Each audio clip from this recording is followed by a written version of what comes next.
Hey, Sneak Sneak Peekers! Peekers. I'm Gavin. And I'm Trinity. We've had a great 31st season this semester. I mean, I've shown my pretty little face on camera twice now. Ew. But you're right, it has been a lot of fun.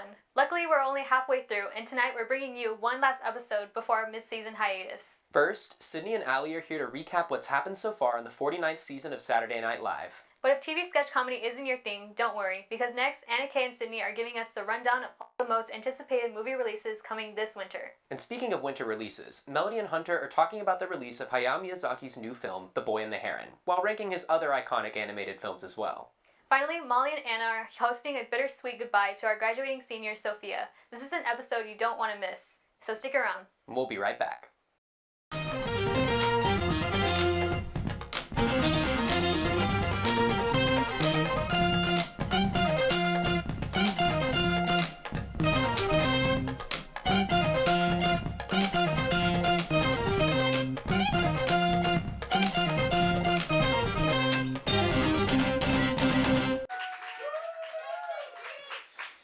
You're on.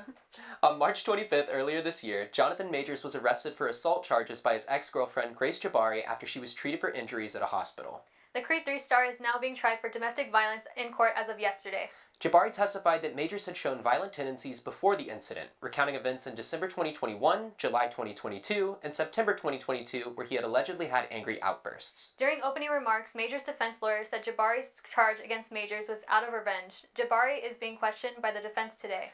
As an update to last week's news desk, Susan Sarandon, an actress well known for her roles in Thelma and Louise and the Rocky Horror Picture Show, apologized Friday for remarks she made at a pro-Palestinian rally last month, where she said that people in fear of being Jewish at the moment were getting, quote, a taste of what it feels like to be Muslim in this country, so often subjected to violence. Sarandon said the remark was poorly phrased and discounted the long history of discrimination and religious violence that Jews have faced. She said she intended to show solidarity against bigotry and that she would continue her commitment to peace and fostering an open dialogue.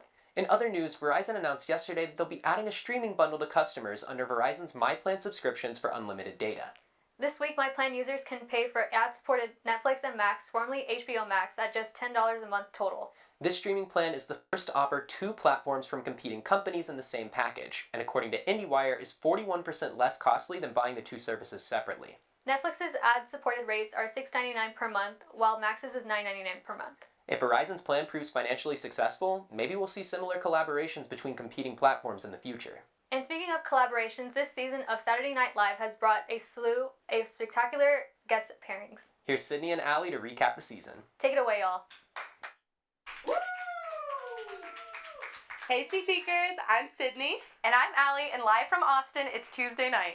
This week we are going to be recapping the first 6 episodes of season 49 of Saturday Night Live. This season has been filled with incredible sketches following the writer's strike that cut last season short and leading up to the historical 50th season next year. This season has been filled with surprise guests too, including Tina Fey, Taylor Swift, Fred Armisen, Lady Gaga, and so many more. We also have a new cast member, Chloe Trouse, who has been absolutely killing it. Orphan Cassidy is definitely a new favorite. Speaking of Orphan Cassidy, the musical numbers this season have been through the roof, all of them being absolute bangers. Yes, and I am definitely in Pete Davidson's top 1% of listeners after I'm Just Pete. Hold on, Sydney, what about Cling Cling Cling by Timothée Chalamet? Well, let's just dive right in then and discuss this season's episodes. Pete Davidson was supposed to be a season 48 host, but his episode was canceled due to the writer's strike. However, our patience paid off as he opened the season with a bang. Going back a second, I was so sad this summer that SNL was not on, as I knew a Barbenheimer sketch for the dual blockbuster hits would have been iconic. But the show tied in Barbie in such a fun way, turning the iconic I'm Just Ken into I'm Just Pete, cracking jokes at himself to make this catchy parody. The costumes, the set, and visiting all of Pete's eras with Bowen Yang, Mikey Day, and Devin Walker was all so perfect. Another Pete Davidson song that is my favorite is Please Don't Destroy's Three Sad Virgins. And Allie, I know you have something to say about our Queen Taylor. Oh, you know I do, Sydney. America's royal couple, Travis Kelce and Taylor Swift, also made cameo appearances during Davidson's episode. Taylor, of course, showed up to support her girl Ice Spice during the singer's second live set. Swift mischievously walked off stage knowing all of us Swifties were freaking out. Speaking of Taylor, I think the guy on the Chiefs had something to say. Wait, is he not just Taylor's boyfriend? Pete Davidson shares your confusion. Dressed head to toe in Taylor merch, including the coveted blue crew neck as pictured here. Pete Davidson discussed the NFL and the press's fascination with the couple, cutting from screen time for Travis Kelce's playing. The SNL cast became the ultimate Swifties. The sketch included the absolute mania of Taylor Swift appearing at the Chiefs game this season, and it was so fun to see the cast become fangirls. Travis Kelce made the perfect cameo as the ultimate Taylor Swift source. Episode 2 was hosted by Bad Bunny, also the musical guest. His episode was hilarious, showing a different side to the star I have not seen previously. And we can't help but mention the reprisal of Pedro Pascal's protective mom, adding in Bad Bunny as Marcelo's Tia. The three were the perfect trio. Another highlight sketch was telenovela. Bad Bunny was made for this role, the villain, comedically delivering this over-the-top dramatization. Plus, the cameo from Mick Jagger was perfect. Comedian Nate Bargatze hosted the third episode with the Foo Fighters performing music. I was definitely shocked by this choice, but his dry humor worked so incredibly well in sketch format. My favorite sketch was him as Washington's Dream, a historical parody of how Washington founded America. The jokes were quick and witty. Speaking of more songs, Lake Beach was so funny, and as a Floridian, too accurate. Also, while not highlighting our host, Sarah Sherman, as Fran Jesser, showing what SAG-approved Halloween costumes you can wear was one of the best impressions I've seen on the show. With the end of the SAG after strike, Timothée Chalamet returned, making one of the best host returns we have ever seen. Full of callbacks to his best sketches from his past episodes, both Giant Horse and Rap Roundtable were incredibly funny follow-ups. However, Guap will be missed, always. I was almost expecting Pete Davidson to run out, but alas, we'll have to wait for Guap's return. I know we have not spoken much to the musical guests, but one of my favorites was Boy Genius, and I loved how their set and outfits played homage to the Beatles. They were all stunning and fit the show perfectly. Speaking of music, Timothée Chalamet's vocals were put to the test with almost every skit. From Orphan Cassidy to Troye Sivan to his Wonka-esque monologue, we love seeing him show the other side of his talents, bringing us back to the statistics Mrs. Lawton era. Next up was Jason Momoa with Tate McRae. Marcelo and Jason became bouncers, and Marcelo attempted to teach him how to politely turn people away. Their continuous failings were hilarious, and the duo was the perfect fit. And I'd like to thank Kenan Thompson and Jason Momoa for perfectly capturing every awkward Uber encounter I have ever had and through their cab driver sketch. Thank goodness that was not an Uber carpool. The youngest to join the Five-Timer Club, Emma Stone, was inducted this past Saturday. Tina Fey and Candice Bergen welcomed her, explaining what it means to be a woman in the club. Emma Stone did not mess around. She performed in nearly every single sketch. I know most of the time the host might have a break or two from skits as the show airs, but nothing seems to top her. Her musical guest was Noah Kahan, another favorite performer of the season. You could tell how happy he was to be there, and I was genuinely so happy for him. The naked New York City skit was so funny. Definitely didn't expect that one, but I could not stop laughing the entire time. This skit was for sure one of my favorites this season, another iconic song I need on Spotify. Punky shined this episode with the Please Don't Destroy's Martin and her relationship with host Emma. I also loved the Question Quest skit. Emma, if you ever need someone to watch that tortoise for you, Sneak Peek can help you out. Also, Emma, if you want any more hosting experience on your resume, Sneak Peek would love to have you. However, Gavin and Trinity got you covered this week. Now, we'll be back after a quick commercial break.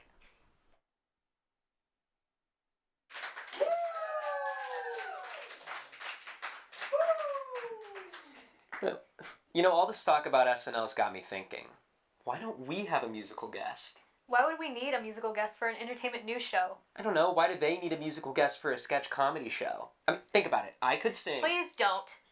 Fine. I guess we'll just go to the next segment then. That sounds like a great idea. Here's Anna Kay and Sydney to talk about this winter's most anticipated movie releases. Take it away, y'all. We are so excited for the holidays, but amidst all the holiday spirit, I personally am most excited for the movies. We have reached the time of year when every studio decides to release their most coveted films in hopes that they'll be fresh in the minds of critics and award bodies when it's time to vote the winners. That's why I'm here to give you a breakdown of anticipated films that you can and should see in theaters over the break. First up is the highly anticipated Poor Things, directed by Yorgos Lanthimos. The film follows Bella Baxter, who gets resurrected by a mad scientist, and the adventure she experiences as she discovers what it means to be a woman. The cast is rounded out by so many comedians who play lawyers, but it has been immensely praised by critics along with Emma Stone. Another great film to look out for is American Fiction, the directorial debut from writer Cord Jefferson, most famously known for his Emmy-winning work on the HBO series Watchmen. The film stars Jeffrey Wright as a writer frustrated with the expectations that the publishing industry holds him as a black man. With its humor and incredible performances from Wright, as well as its supporting cast consisting of stars like Sterling K. Brown, Issa Rae, and Tracee Ellis Ross, American Fiction has been a massive hit at the Toronto International Film Festival and our own Austin Film Festival, and will continue to be a crowd pleaser once it hits theaters later this month. Next, for those rom-com lovers out there, comes Anyone But You from ECA director Will Gluck. The film stars Top Gun Maverick star and UT alum Glenn Powell, along with Euphoria and White Lotus star Sydney Sweeney, as a duo that must pretend to be a couple at their friend's wedding. With its cast and plot centered around traditional rom-com tropes, fans of the genre are sure to have a fun time with this film. For those looking for a fun film to watch with your family, be sure to check out Wonka. From Paul King, who last directed the beloved sequel to Paddington, comes a prequel that explores how Willy Wonka came to be. Wonka also features stars like Olivia Colman, Sally Hawkins, and Hugh Grant, and is said to be a musical with Timothée Chalamet providing his own vocals. Also releasing from Warner Bros. Is The Color Purple, based on the musical adaptation from the Alice Walker classic. The Color Purple centers around the struggles of Celie, a young African-American woman living in the South in the early 1900s. The film features an all-star cast, including Fantasia Barrino, and Daniel Brooks, both of whom are reprising their roles from the Broadway musical, as well as so many other stars and singers like her, Sierra, and Halle Bailey, rounding out the ensemble. I'm excited to see how this new rendition matches up to previous adaptations of the story. Next, The Zone of Interest from British director Jonathan Glazer tells the haunting story of Rudolf Höss, the infamous Nazi commander, and his family who attempt to build a life next to Auschwitz, the concentration camp which Höss commands. The Zone of Interest is a timely film that attempts to warn its audience about the dangers of nationalism and the ways people ignore injustice around them despite their complicity. Also releasing from A24 this month is The Iron Claw, a film documenting the tragic story of the Von Erich family. The film features Zac Efron, Jeremy Allen White, and Harris Dickinson as brothers who rise up in the world of professional wrestling and the personal struggles they face along the way. This film has not shied away from the press, and I am excited to finally see what they have in store for us. Lastly, for those wanting to embrace the holiday blues, be sure to not miss out on All of Us Strangers. All of Us Strangers stars Andrew Scott as Adam, a lonely gay screenwriter, and follows the events that ensue after a chance encounter with Harry, played by Paul Mescal. With its heartbreaking performances and incredible direction from British director Andrew Hay, All of Us Strangers has been receiving high praise. Just be sure to bring tissues beforehand. From family favorites, dark thrillers, and quirky comedies, it is clear that this December has no shortage of films for us to check out. Tell us what you think of these films and which ones you're most excited to see at Sneak Peek TV. Now back to the hosts. Hey Trinity, are you excited to see The Boy and the Heron this weekend? I've told you a million times I don't want to go bird watching with you. Wow, harsh. And besides, I'm talking about the new Studio Ghibli movie directed by Hayao Miyazaki. Oh, that Boy and the Heron. Honestly, I don't know too much about it, but thankfully Melody and Hunter are here to talk about the film along with Miyazaki's other works. Let's check it out. Hi, Sneak Peekers! I'm Erin. And I'm Melody. And I'm Hunter. And we're here to rank the Miyazaki movies, but before we get into that, I did have the pleasure of watching The Boy and the Heron yesterday, so I thought I'd share some of my thoughts about the movie. It's a great movie, and I think y'all should go see it. It's really reminiscent of Spirited Away, as the main character goes and adventures in, like, a different world, and kind of confronts his ideas of what it means to live and face a world that can sometimes be harsh and unforgiving. As far as Miyazaki movies go, kind of feel like it's a little mid, but Okay. the beginning of the movie is really something special, as it is semi-autobiographical, so yeah, I highly recommend it. Anyway, we can get right into the ranking. Alright. Okay. I think, should we start from the bottom or the top? Do we have any bottom? I haven't seen Porco Rosso, but you have. I That's have the only seen it. one I I would haven't put it- seen I'd put except it for The Boy and the in Heron. Middle? But What if I middle put are it- you thinking? I think, no, we know number one. What's we number agree, one? is Princess Mononoke it's number got me one. at the top. Okay, What's your favorite? well, my favorite right now is The Wind Rises, but I haven't I seen love The Princess Wind Rises. Mononoke, and I feel like that one would be my favorite, so I am all for putting Princess Mononoke. That's Mononoke Okay, number one. then Wet it's Rice is number happening. two. Honestly, it's up there. It's that one and Howl's, I think, are high up, and Nausicaa is up there. Do you have any thoughts on Nausicaa? Because I haven't also seen it. It's like the most sci-fi one. I feel like it really gets deeper into that than any Studio Ghibli movie. But it's also older, and I don't it's think I put it towards the bottom of my towards the ranking. bottom. It's good, but Ouch. there are better ones. It doesn't have like the normal Ghibli like trademarks that we've come to know. Is what I'm I hearing. would say it's more of an outlier. Yeah. More of an outlier. How do y'all feel about putting it at 6 or 7? I'll survive. Okay. Let's do 7. 7? Okay, I also don't know how to spell it, so forgive me. C. It's 2 A's. Yeah. Okay, cool. Beautiful. Okay, I guess we can go down. Wind from the Rises, I think, can be the second one. Second one? Because it would either be that one or Howls, which I think should be 3. I think I agree with Wind Well, Rises. Wind Rises at 2. Yeah. Yeah, and I mean, before Miyazaki came out of retirement, I really do think that this was a great film to end on. I do too. Now it's not Yeah. his retirement film, but that's a conversation for another day. They love to fake us out like Yeah. that. He especially, but You're Alright. thinking House for number 3? I think so. I but feel I like don't know if you guys I are feel a agreeing. disagreement coming on. What are I you don't know. thinking? There are a lot we haven't talked about yet. It's Delivery true. Service, Spirited Away. Oh, Kiki is definitely bottom half for me, which is, I feel like that's gonna be. I want to say that Kiki's Livery is at least 5 and above. It can be 5. Sure, top 5. Top 5. Hmm. Okay. Okay, we're at. I'll compromise at 5. 5. Okay. Kiki's at 5. And I mean, I guess we can change this if we feel it is wrong later. So now 3 and 4, we're caught between Spirited Away and Howl's Moving Castle. I like Spirited Away, but it's not a favorite. I agree. Honestly, The studio audience You have is strong having a feelings about hard Spirited time Away? with that no, one. I kind of have to agree too. Oh, okay. But I also don't like Howl's Moving Castle that much. That hurts because Yeah. Howls is easily one of my favorites. House is one of my favorites. Too. It's just, I think the score is the best out of all of them. I think Wind Rises score. Okay, is that better. is a really But- good score. But they both have really great scores, so we can put Howl's at 3, even though it's not one of my favorites personally. Oh my gosh, sorry. And then Spirited Away at 4. What are y'all feeling? I think Spirited Away, I think that's fair. I think that it has come to just deserve that spot because it's the most. It launched Ghibli into It the did, mainstream. yeah, and it's the highly regarded film, you know. What do we have left?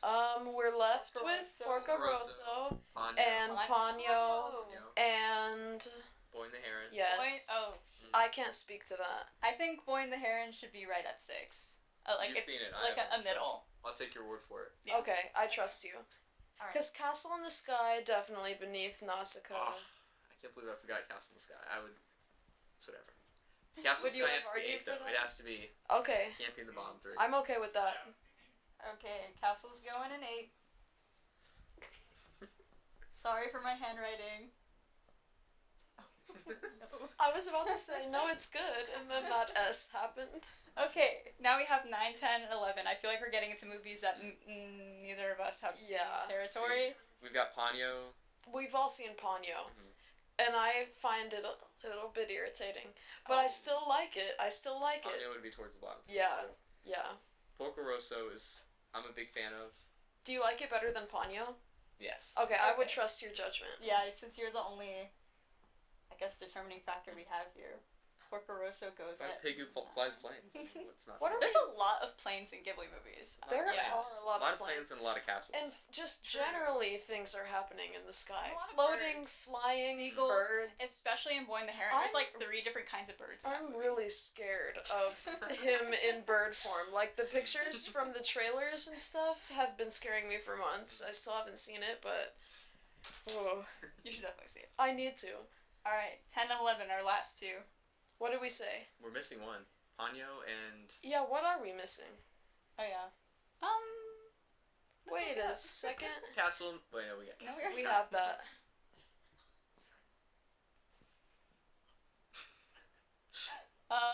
It's clearly at the bottom if we can't remember it. Yeah, a quick Watch it be something, like, very No, significant. we probably forgot one. And My neighbor Totoro. Oh, it's Totoro. Okay, okay. I'm gonna pretend like we didn't. I would put that right here. honestly, I don't like That feels right to Totoro me. that much. Oh. Beneath Boy and the Heron? Yeah. I'm fine with that. Right here? Sure. Okay, we might have forgotten Totoro. It's not. That's embarrassing. That's bad. Ugly logo. But yeah, Literally this is is. our ranking. Let us know if you Subjective. agree or Yeah. disagree with it. But honestly, I think we did a pretty good job. So, yeah. Bye, sneak peekers. Welcome back, Sneak Peek. Gavin, are you crying? Oh, yeah, no, I'm sorry, I just get emotional saying goodbye. That's why I never got rid of any of my baby teeth. Gross. Why would you say that? Anyway, it's almost time to end the show, which means it's time for us to celebrate and say goodbye to our graduating senior and good friend, Sophia. Here's Molly and Anna hosting our senior send-off. Take it away.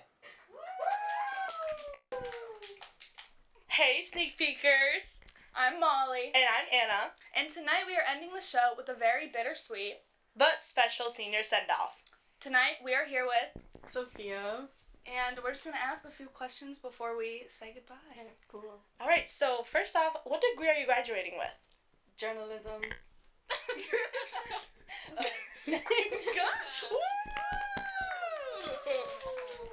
So being a journalism major, what brought you to TSTV? I know this attracts a lot of RTF majors, but The main thing was like the film festivals because I wanted to go into entertainment journalism. So I was like, I really want to interview celebrities and talk about movies. So that's why I joined TSTV.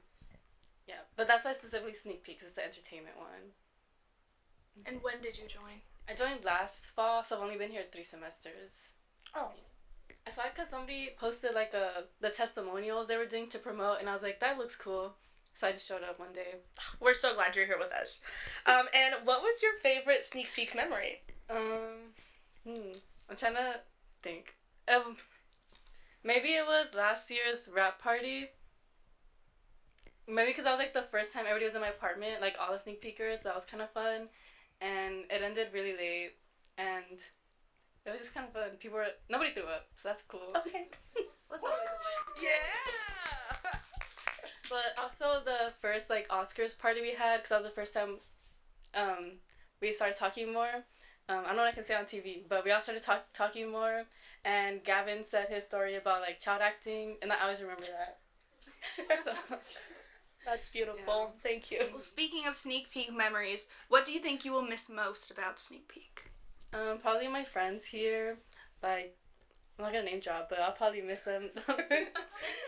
I'm gonna miss them the most. And like watching movies with them at my apartment. It's But beautiful. I'll still text them. So. Yeah. Yeah. Yeah, we'll be here. Yeah. We'll be here. Yeah, please come Yeah. visit.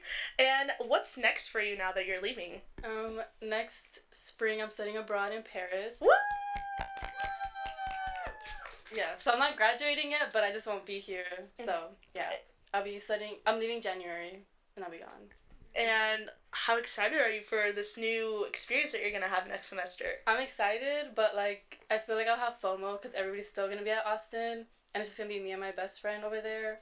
But like it'll be exciting. I'll have FOMO of not being in Paris. Yeah. Yeah. Do you have a Paris bucket list? Not yet, but I've been like saving like all the TikToks I see, and like I have like a little folder of like what I want to do there.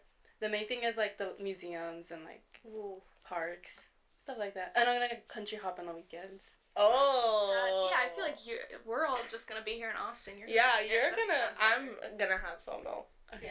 Okay. We'll come visit you. We'll have our sneak peek parties in Paris. Kate's already looking at visiting me, so she'll be on my Airbnb. So we gotta get on those Yeah, passports and those yeah. flights, okay? We'll pull up. Cool. We'll find you. There's an empty bed. Oh, okay. Amazing. Okay. Well, I think that's all that we have for you. I mean, is there anything that you want to say, a going out message? I don't know. Leave your legacy. I haven't like it hasn't hit me that I'm leaving, so I'll suppress that for now, and I'll think about that later. Yeah. What would you say to someone wanting to join Sneak Peek? That if you even think it looks cool, you should join because you'll meet really cool people and have cool opportunities to watch movies. Yeah. Well, we will miss you so much. We are so sad to see you go, but are so excited to see everything that you do. But before we end the show, we're gonna play a fun little video for you. Please The cry. camera is like. Oh, come here. Okay. Hold on. We'll scooch. Is this what you guys were whispering about? No, of course not. Really slick about that. I actually Yeah. can't see. You still can't see. No. Do you wanna? Yeah. Yeah. Maybe we can. Are we live or is it playing? Oh, No, here it's it not. is. Hey Sneak Peekers, I'm Sofia Trevino and today I interviewed and I'm here at Stateside Theater for South by Southwest. Welcome back to a very special episode of Love on Tour at the Moody Center. Okay. The part where she's sewing that girl's lips was like really scary. Might be the most entertaining one up close. I know Taylor Swift released Midnights last fall. So did you watch Don't Worry Darling and what are your overall thoughts? I didn't think Harry Styles was that bad unless I'm just like too much of a Harry fan that I'm like blinded. And I'm Sophia. And I'm Sophia. And I'm dying to know, is it killing? Like it's killing me. Yeah. Sophia, I am sad to say that we are out of time tonight. Until next semester, I'm Semi Sharipet. And I'm Sofia Trevino. See you next year, Sneak Peekers.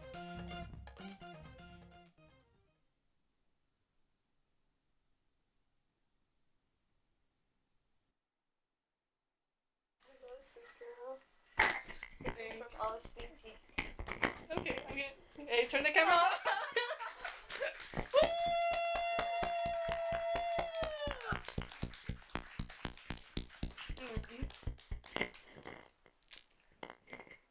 We're still live. Oh.